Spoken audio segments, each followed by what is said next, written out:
When something is important enough, you do it even if the odds are not in your favor. My proceeds from the PayPal acquisition were $180 million.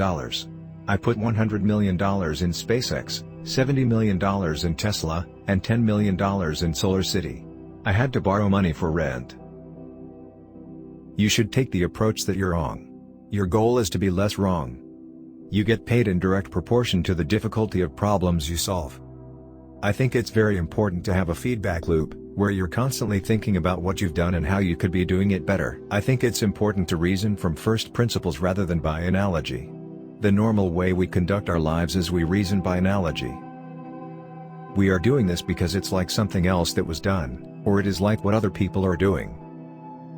You boil things down to the most fundamental truths, and then reason up from there. It is possible for ordinary people to choose to be extraordinary.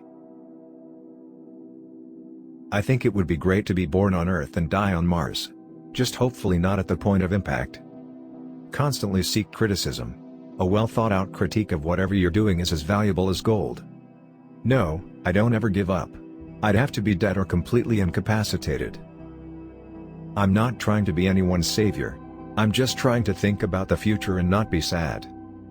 When something is important enough, you do it even if the odds are not in your favor. The idea of lying on a beach as my main thing just sounds like the worst. It sounds horrible to me. I would go bonkers. I would have to be on serious drugs. I'd be super duper bored. I like high intensity. I came to the conclusion that we should aspire to increase the scope and scale of human consciousness in order to better understand what questions to ask. Really, the only thing THT makes sense is to strive for greater collective enlightenment. One of the really tough things is figuring out what questions to ask. Once you figure out the question, then the answer is relatively easy. When I was a little kid, I was really scared of the dark. But then I came to understand, dark just means the absence of photons in the visible wavelength 400 to 700 nanometers. Then I thought, well, it's really silly to be afraid of a lack of photons. Then I wasn't afraid of the dark anymore after that. One of the biggest mistakes we made was trying to automate things that are super easy for a person to do, but super hard for a robot to do. I could go and buy one of the islands in the Bahamas and turn it into my personal fiefdom. But I am much more interested in trying to build and create a new company. They were building a Ferrari for every launch, when it was possible that a Honda Accord might do the trick. You need to live in a dome initially, but over time you could terraform Mars to look like Earth. And eventually walk around outside without anything on. So it's a fixer-upper of a planet.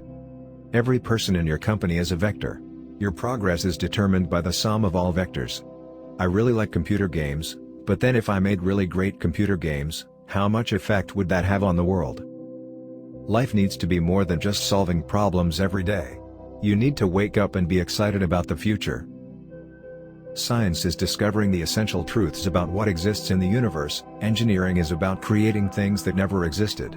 Don't confuse schooling with education. I didn't go to Harvard, but the people that work for me did.